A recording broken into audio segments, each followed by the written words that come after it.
Already কিছু footage আপনাদের পাওয়ার কথা, আমরা আপনাদের কাছে পৌঁছানোর চেষ্টা করেছিলাম, এবং আমার সোশ্যাল মিডিয়াতেও কিছু ফুটেজ আছে যে ইউরোপীয় ইউনিয়ন, ইউএসএ, তারপরে আরও যে দেশগুলো পার্টিসিপেট করেছে প্রায় 13 থেকে 15টা দেশ, এর বাইরে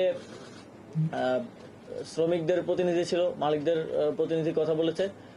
সবাই কিন্তু এই পরিবর্তনের পরে আমরা যে স্টেপগুলো নিয়েছি সেগুলোর প্রশংসা করেছে এবং এটা যাতে কন্টিনিউ থাকে সেই প্রত্যাশাটা ব্যক্ত করেছে। এবং কয়েকটা দেশ সরাসরি মামলা তুলে নেওয়ার প্রস্তাব সেখানে দিয়েছে যে বাংলাদেশে বর্তমানে ওই পরিস্থিতি নেই যে পরিস্থিতিতে মামলাটা হয়েছিল, মামলা তুলে নেওয়ার প্রস্তাব পর্যন্ত সেখানে এসেছে।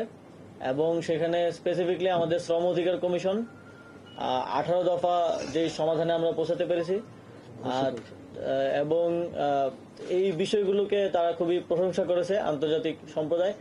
এখন আমরাও কিছু কমিটমেন্ট করে এসেছি, যে কমিটমেন্টগুলো রক্ষা করলে আমাদের যে আন্তর্জাতিক যে একটা ভালো তৈরি হচ্ছে সেটা বজায় থাকবে, এবং সেটা বজায় থাকলে আলটিমেটলি আমাদের ব্যবসায়ীদের জন্য তাদেরও বায়ারদের সাথে নেগোসিয়েশন করার ক্ষেত্রে এটা একটা ভালো নেগোসিয়েশন টুল হিসেবে কাজ করবে। এবং আমি যেটা আগেও বলেছি যে এই বিষয়টা একটা কালেকটিভ অ্যাপ্রোচে আমাদেরকে কাজ করতে হবে।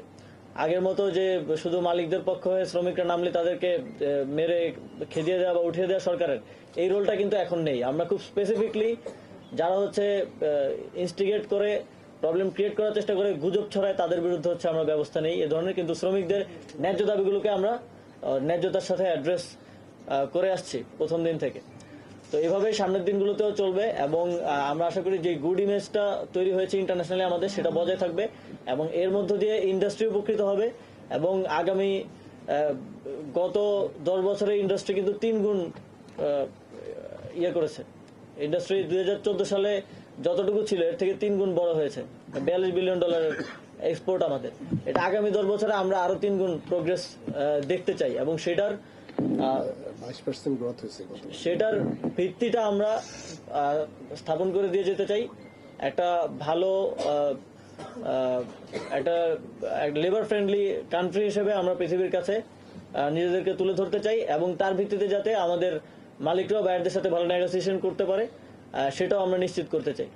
তো সকলের কালেকটিভ অ্যাপ্রোচ এবং কালেকটিভ উন্নতির মধ্য দিয়েই, ডেভেলপমেন্টের মধ্য দিয়েই কিন্তু দেশের উন্নতিটা সম্ভব। কাউকে বঞ্চিত করে মালিকদেরকে লস দিয়ে তো আসলে ইন্ডাস্ট্রি বাঁচবে না। এবং শ্রমিকদের যারা হচ্ছে ইন্ডাস্ট্রির সবচেয়ে বড় স্টেক হোল্ডার, তাদের যে পাওনাটা সেটা না দিয়ে তো কোনোভাবেই ইন্ডাস্ট্রি, আপনারা দেখেছেন আমরা অনেকগুলো স্টেপ 18 দফার ভিত্তিতে নিয়েছি। যেমন টিসিবির পণ্য আমরা বলেছি যে শ্রম অঞ্চলে অন্তত পক্ষে 10 লক্ষ ওয়ার্কারকে হচ্ছে সেখানে অ্যাড্রেস করা হবে, এবং ইতিমধ্যে সেটার কার্যক্রম ক্রমবর্ধমান ভাবে অগ্রগতি হচ্ছে। তো এগুলোকে আমরা শুধু একটা উদ্বোধন করে দিয়ে আসলাম আর চলে গেল তা না, সেটাকে আমরা রেগুলার ফলো আপের মধ্যে রাখতেছি যাতে সেটা প্রকৃত অর্থেই বাস্তবায়ন হয়। শুধু ছবি তুলে, আগের মতো ছবি তুলে দেখিয়ে চলে যাওয়া দায় সারা কাজ আমরা করছি না। আমরা একদম, এবং আপনারাও সেটা দেখছেন, এবং আপনারাও সেটার ফলো আপটা রাখবেন। মিডিয়াতেও সেই ফলো আপটা যাতে রিফ্লেকশন হয়, দেশবাসী যাতে জানতে পারে। আর আজকের আমরা আরো ইফেক্টিভলি কিভাবে এই কাজগুলো করতে পারি সে বিষয়ে মূলত আজকের মিটিং এ আলোচনা হয়েছে, এবং আমাদের টিম খুব আন্তরিকতার সাথে কাজ করে যাচ্ছে, এবং সামনের দিনগুলোতে এটা অব্যাহত থাকবে, এবং সার্বিকভাবে এই ইন্ডাস্ট্রি এবং দেশের এই উন্নয়নে আমরা কাজ করে যাব। ধন্যবাদ। কোনো প্রশ্ন থাকলে। আচ্ছা, আমি একটু বলি। দর্শক, আমরা ছিলাম সচিবালয়ে, এবং আপনারা জানেন সকাল থেকে গার্মেন্টস খাতে যে 18 দফার সিদ্ধান্ত, সেই 18 দফার সিদ্ধান্ত বাস্তবায়ন বিষয়ক বৈঠক হয়েছিল, এবং সেই বৈঠকটা শেষে এই মুহূর্তে কথা বলছিলেন সচিবালয়ের শ্রম উপদেষ্টা আসিফ মাহমুদ সচিব ভুঁইয়া, এবং নিশ্চয়ই তার বক্তব্যে আরও বিস্তারিত থাকবে আমাদের পরবর্তী সংবাদ সংযোগগুলোতে।